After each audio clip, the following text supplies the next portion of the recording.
Bienvenido de regreso, todo se sabe. En el Congreso hay voces que insisten en la vacancia del presidente Pedro Pablo Kuczynski. Una de ellas es Richard Arce, de Nuevo Perú. Se encuentra en estudios y le damos la bienvenida. ¿Cómo está, congresista? Buenas noches, Alejandra. Gracias por la invitación. Bueno, cuéntenos. Alberto Quintanilla, el vocero de Nuevo Perú, ha asegurado que van a tener un único borrador de moción de vacancia presidencial y que esperan que otras agrupaciones se unan, pero que quieren contar con los asesores de Acción Popular y de Alianza para el Progreso. Cuéntenos un poquito, ¿qué significa eso? A ver, nosotros la semana pasada presentamos un borrador de la moción de vacancia para poder dialogar con todas las fuerzas políticas. Se ha presentado a cada una de las bancadas y se ha tenido algunas reuniones de acercamiento, sobre todo para hacer un análisis concienzudo, pormenorizado, sobre estos nuevos hallazgos que involucran al presidente Pedro Pablo Kuczynski. Hay que entender que la información que se tenía en diciembre ha ido dilucidándose en este mes o semanas que han ido pasando, sobre todo por la investigación periodística que ha realizado algunos canales de televisión, pero también información que se va corroborándose con depósitos bancarios, con información que viene inclusive a la propia Comisión Lavallato, que se tiene como acceso y se ve ese conflicto de intereses. Esa gran muralla china que hablaba Pedro Pablo Kuczynski no existe.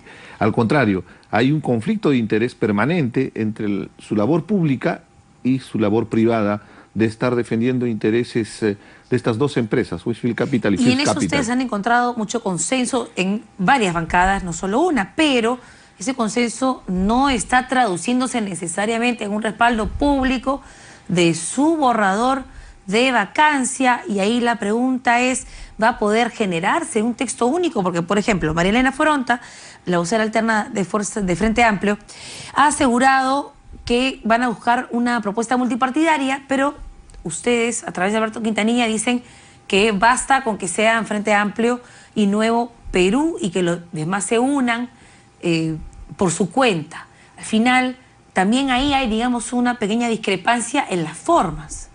A ver, una precisión.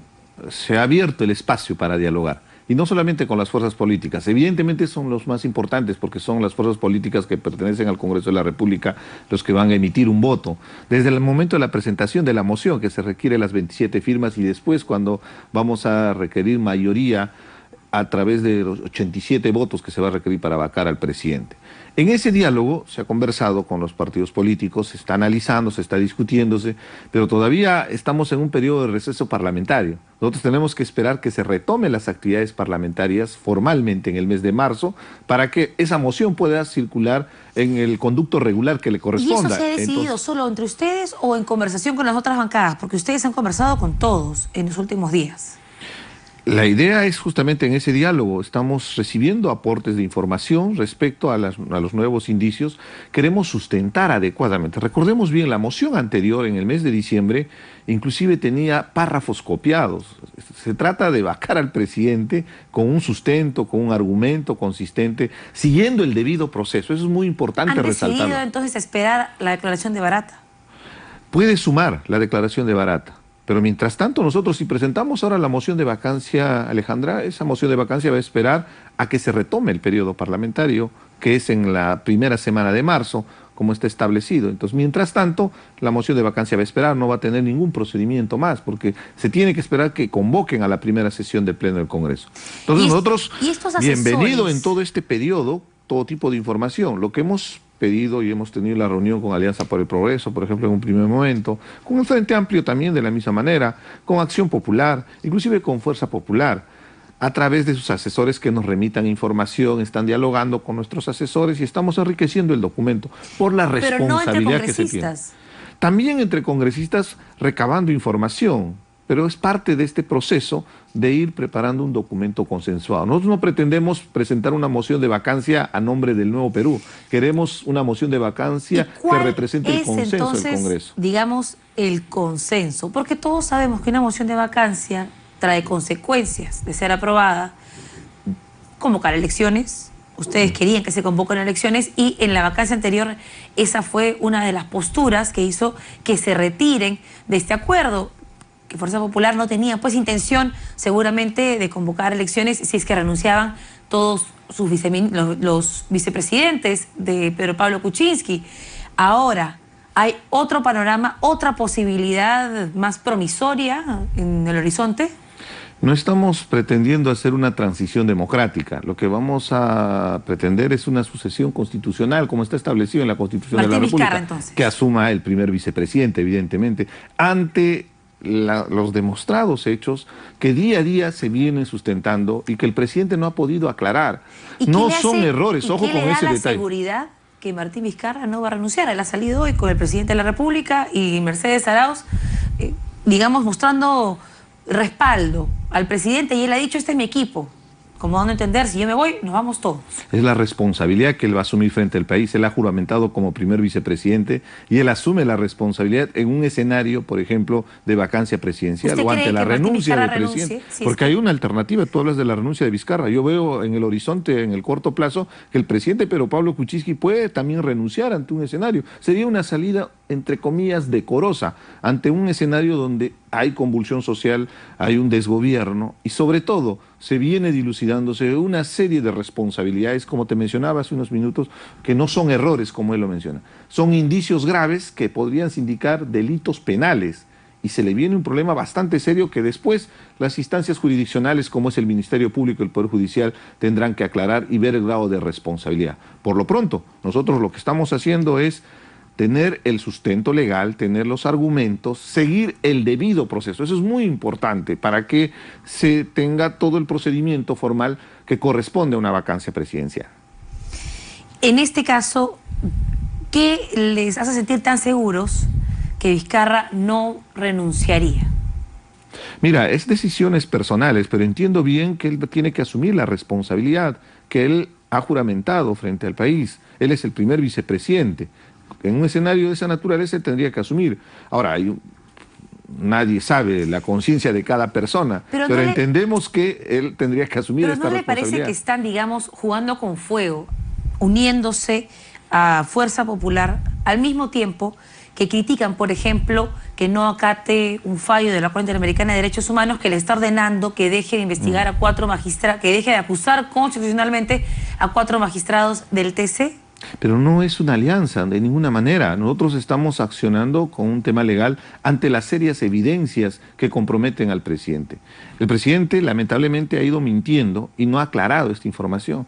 Cuando salen los defensores del gobierno no van a argumentar y a sustentar las contradicciones que hay de estas múltiples acusaciones, donde él es miembro de estas empresas Westfield Capital y First Capital, donde el señor Sepúlveda es una especie de operador que aprovechaba esa circunstancia del poder que tenía Pedro Pablo Kuczynski en su momento como ministro, como presidente de Proinversión, que canalizaba licitaciones, y después vamos enterándonos que esas licitaciones están sobrevaluadas. Y él se encargaba de buscar el financiamiento a través de sus empresas y cobraba comisiones por ello. Evidentemente hay un conflicto de intereses, evidentemente el presidente ha mentido, y esto es una responsabilidad seria frente al país, porque es el presidente de la República. Pero suficiente para vacarlo, porque digamos, igual, no por defenderlo, sino cuando Ollanta Humala fue acusado también de situaciones bastante graves, se esperó hasta que culmine su mandato, se le procesó y ahora está en prisión preventiva esperando un juicio, esperando que se le acuse. ¿No debería suceder lo mismo con el presidente Pedro Pablo Kuczynski? Lamentablemente, él no ha tenido la suficiente capacidad para absolver estas serias acusaciones que se ha tenido. Y lo que más bien ha originado en este periodo es que se ha ido descubriéndose más indicios. La prensa ha ido detectando. Ha habido reportes bancarios, hay depósitos bancarios que comprometen seriamente al presidente relacionado con estas empresas. El mega escándalo de Lavallato está marcando la política, pero va a marcar la historia de Latinoamérica, porque están involucrando... Ustedes van a sacar al presidente de la República con una constitución que no avalan, con una constitución que ustedes mismos quieren cambiar y que los ha llevado a sentarse con Gregorio Santos para poder conversar la posibilidad de cambiar la Constitución. Hay una Constitución vigente con el cual hemos sido elegidos, con el cual estamos participando en el Congreso de la República. Nosotros no estamos de acuerdo, pero tenemos que respetar esa Constitución. Por eso estamos convocando a un proceso de una constituyente y convocando a todas las fuerzas políticas. Ahí se ha sumado el señor Gregorio Santos, pero también se suman otras fuerzas progresistas que no significan ningún tipo de alianza electoral, por favor. No tenemos ningún acuerdo político. ¿Estás seguro? Estoy seguro y te lo manifiesto abiertamente. en política, porque claro, quieren bajar Alejandra, el en RPK por política corrupción, tenemos pero que Gregorio dialogar. Santos están pidiendo 24 años por actos de corrupción en el gobierno Que regional le de Ancash y con él se sancionen, sientan tranquilos. que le sancionen.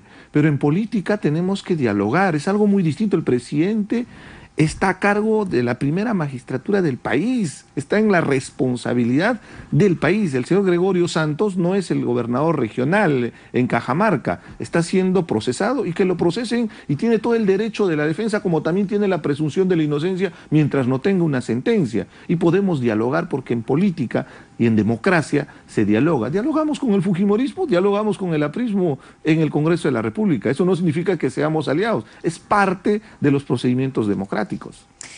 Bueno, ¿y le parece un procedimiento democrático enviar este pedido de aclaración a la Corte Interamericana de Derechos Humanos sobre el caso de los magistrados, o cree usted que el Congreso debería acatar el fallo? Porque lo que dicen los congresistas es que ellos van a continuar procesando constitucionalmente a estos magistrados. ¿Usted qué opina? Yo participé ayer como vocero alterno de parte del Nuevo Perú. Hemos votado en contra en esta posición que han mantenido 5 bancadas del Congreso de la República, porque consideramos que el Perú está adscrito a la Corte Interamericana de Derechos Humanos. Somos parte de la comunidad internacional de naciones, lo cual significa que tenemos que ser respetuosos de nuestros acuerdos multilaterales. Y si nosotros soberanamente hemos firmado en el año 82 nuestra suscripción a la Corte Interamericana de Derechos Humanos, tenemos que ser respetuosos de sus decisiones. Hay instrumentos para poder presentarse, apersonarse. Hay que contextualizar muy bien qué ha sucedido en el tema de esta resolución de la Corte Interamericana de Derechos Humanos. Recordemos bien que es en el marco de una sentencia, de un proceso seguido por 2 personas contra el Estado peruano, donde la sentencia en sus extremos manifiesta que uno se tiene como Estado asumir toda la responsabilidad jurídica. ¿Qué quiere decir? Que el Poder Judicial y el Ministerio Público accionen para que se pueda sancionar a los responsables de violación de derechos humanos, derecho contra la vida. Y lo segundo, en el segundo extremo, es la protección de los familiares, de las personas que han sido víctimas en este caso, de esta sentencia. Y en ese marco, para cautelar, es que emiten esta resolución, porque considera la Corte Interamericana de Derechos Humanos que hay una intromisión política en la pretensión de sancionar a los 4 magistrados. Que la Corte Interamericana de Derechos Humanos es una corte de izquierda, que solo defiende terroristas. ¿Usted qué opina sobre eso? Y si es que no deberían tal vez recomponer la Corte Interamericana de Derechos Humanos con magistrados con menos cuestionamientos de esa naturaleza. Lo curioso es que los que critican, los que denostan, los que han estado en oposición a la Corte Interamericana de Derechos Humanos son gobiernos como del señor Maduro, por ejemplo, que se ha manifestado abiertamente en contra de la Corte Interamericana de Derechos Humanos. Entonces ahí hay que ser coherentes, ¿no? Porque por un lado se pretende declararle como persona no grata, pero ante las acciones, por ejemplo, que él comete en este caso frente a la Corte, ahí no se ha dicho nada y acá se pretende actuar bajo ese mismo formato. Nosotros tenemos que ser respetuosos de esos acuerdos internacionales, Alejandra, porque respetamos, tenemos los tratados de libre comercio que nosotros abiertamente nos hemos opuesto, pero respetamos. Y ya que estamos hablando una de resolución Maduro, del CIADI, por ejemplo. Pero permítame cerrar, esto es muy importante. La semana pasada yo estuve con los productores de papa, y uno de los principales requerimientos que levantaban a voz en cuello era que nos retiremos del Tratado de Libre Comercio.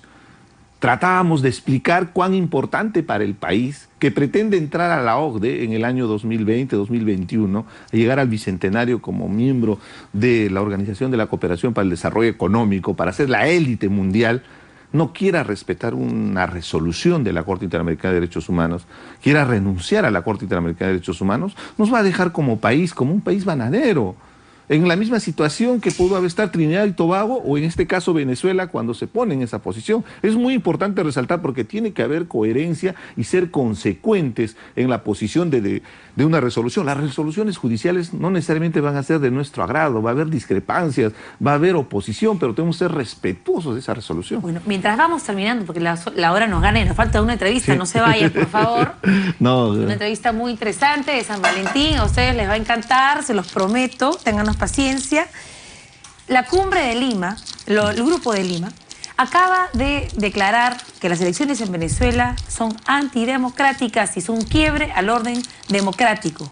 porque no se puede garantizar su transparencia, no se puede garantizar la participación de la oposición y está siendo organizada por una asamblea constituyente deslegitimada.